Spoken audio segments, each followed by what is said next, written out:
Assalamualaikum student. Hope so all of you are fine. Today we will discuss about history and formulation of cell theory. यानी कि जो cell theory थी उसकी history के बारे में और उसकी फार्मूलेशन के बारे में किस तरीके से सेल थ्योरी बनी। एक थ्योरी पेश की थी साइंटिस्ट ने कि सेल जो हैं क्या होते हैं, बेसिकली हमारी ज़िंदगी का एक अहम हिस्सा होते हैं और ये किन किन चीज़ों से मिलकर बने होते हैं। तो ये हिस्ट्री थी, एक पूरी साइंटिस्ट की हिस्ट्री है जहाँ से ये इसका वर्क शुरू हुआ, सेल थ्योरी का काम शुरू हुआ। सबसे पहले एक अरस्तु था साइंटिस्ट जिसका नाम था एरिस्टोटल। एरिस्टोटल ने क्या कहा? एरिस्टोटल ने ये कहा कि एनिमल्स एंड प्लांट्स के अंदर एक रिलेशन है, प्लांट्स के एक अंदर रिलेशन है, लेकिन उसने इस चीज़ को डिस्क्राइब नहीं किया किस चीज़ का रिलेशन है, वो किस तरीके से एक दूसरे से स्ट्रक्चर के हवाले से इंटरलेट करते हैं। बाद में क्वेश्चन अराइज हुआ कि क्या वो जो रिलेशन है, जो एक दूसरे के साथ ऑर्गेनिज्म का ताल्लुक है, वो क्या एक यूनिट है, फंक्शनल और स्ट्रक्चर यूनिट है। लेकिन उससे भी एक वाज़िया डिस्क्राइब नहीं हो सका कि क्या ये इसका आंसर ठीक है इस क्वेश्चन का या अदरवाइज नहीं। उसके बाद एक साइंटिस्ट था जिसने एक कंपाउंड माइक्रोस्कोप, एक माइक्रोस्कोप बनाई।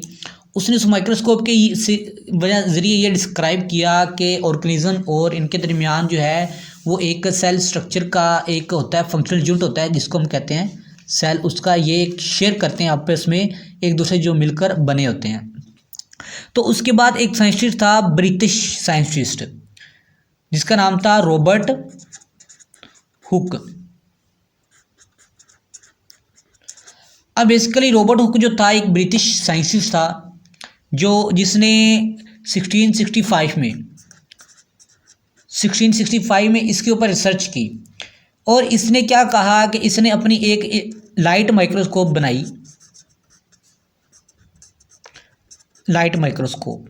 इसने लाइट माइक्रोस्कोप बना के उसके ज़रिए एक हनी कॉम्ब कहते हैं कि शहद की मक्खी का जो छत्ता होता है उसको हनी कॉम्ब कहा जाता है, उसको लाइट माइक्रोस्कोप के ज़रिए ऑब्ज़र्व किया, एग्जामाइन किया। उसने ऑब्ज़र्व किया तो उसने देखा कि टीनी कॉम्ब लाइक स्ट्रक्चर होता है,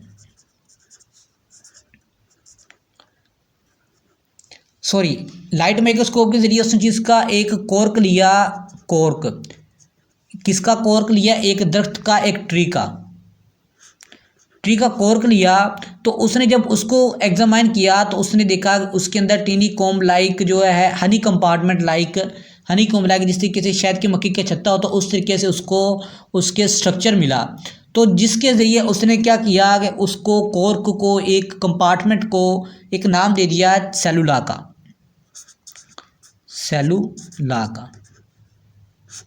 नाम दे दिया, जिसको हम अब कहते हैं कि सेल्स कहते हैं कि which is the structural and functional unit of life.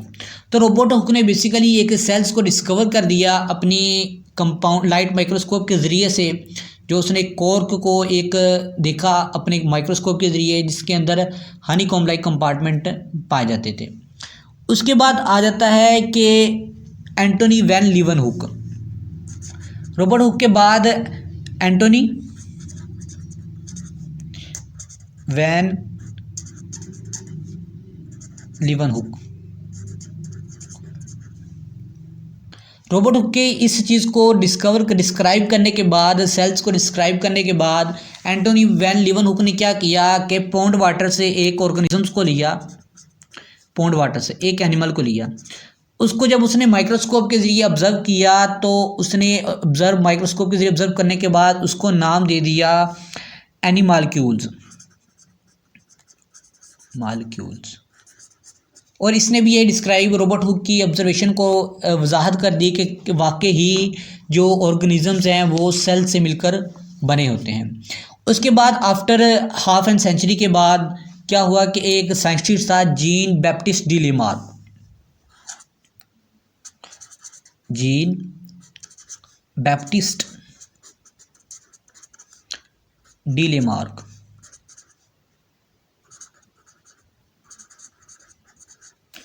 अब जीन बैप्टिस्ट डी लेमार्क ने क्या किया कि 1809 में जीन बैप्टिस्ट डी लामार्क ने इस बात की वजाहत कर दी कि कोई भी ऑर्गेनिज्म जो है वो सेल के बगैर मिलकर नहीं बन सकता।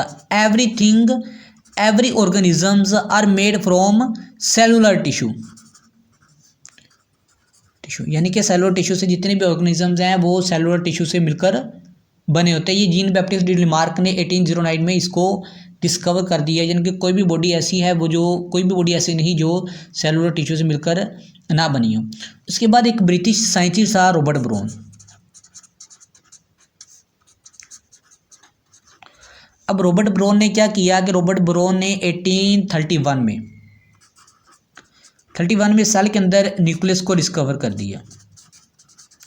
इसने मज़ीद सेल के स्ट्रक्चर को डीपली देखा और इसने उसके अंदर एक न्यूक्लियस को डिस्कवर कर दिया कि सेल जो है वो, जीन बैप्टिस्ट डी लामार्क का ये कहना था कि सेल जो है उसके अंदर कुछ भी नहीं होता, वो एक खाली कंपार्टमेंट लाइक होता है। लेकिन रॉबर्ट ब्रोन ने उसकी इस ऑब्जर्वेशन को रॉन्ग साबित कर दिया और उसने ये बताया कि नहीं, सेल के अंदर एक न्यूक्लियस होता है जिसका darkly stained colour black colour होता है, ठीक है, वो साइटोप्लाज्म के अंदर डिप हुआ होता है, साइटोप्लाज्म के अंदर पाया जाता है न्यूक्लियस। ये रॉबर्ट ब्रोन ने 1831 में इसको डिस्कवर कर दिया। उसके बाद आ गया एक जर्मन बोटनिस्ट 1831 में, जिसका नाम था रॉबर्ट शील्डिन, मैथियस शील्डिन। मैथियस शील्डिन ये बोटनिस्ट था जिसने 1838 में मैथियस शील्डिन ने क्या किया, 1838 में एक प्लांट को लिया। प्लांट के अंदर उसने उसकी प्लांट के ऊपर स्टडी की और उसके अंदर उसने एक स्टेटमेंट जो थी सेल थ्योरी के बारे में, सेल थ्योरी के रिलेटेड उसने एक स्टेटमेंट अपनी बयान कर दी कि सेल थ्योरी ये चीज़ है। शील्डिन ने, एक बोटनिस्ट था। उसके बाद शील्डिन के बाद एक जूलॉजिस्ट था जिसका नाम था थ्योडर शवान।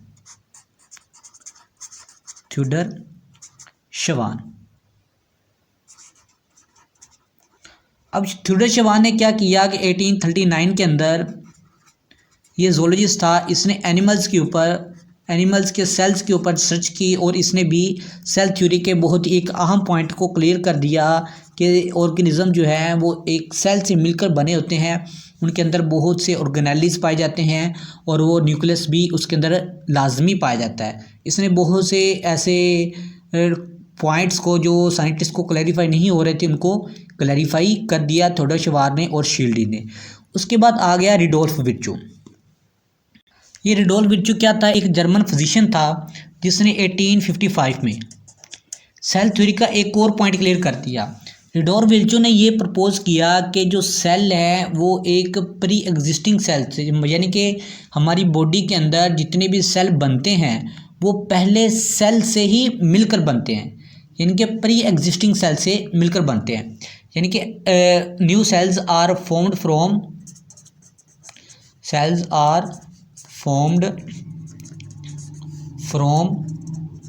प्री एग्जिस्टिंग सेल, यानी कि नए सेल जो मिलकर बनते हैं वो प्रीवियसली एग्जिस्टिंग सेल से, जो हमारे पहले जिस्म के अंदर बॉडी के अंदर सेल मौजूद हैं उन सेल से मिलकर ही नए सेल बनते हैं। लेकिन रुडोल्फ विर्चो ने क्या किया कि इस सेल की इसको एक्सप्लेन नहीं किया, मज़ीद वेरीफाई नहीं किया और ना ही इसकी कोई एग्जांपल पेश की। उसके बाद लीविस पास्चर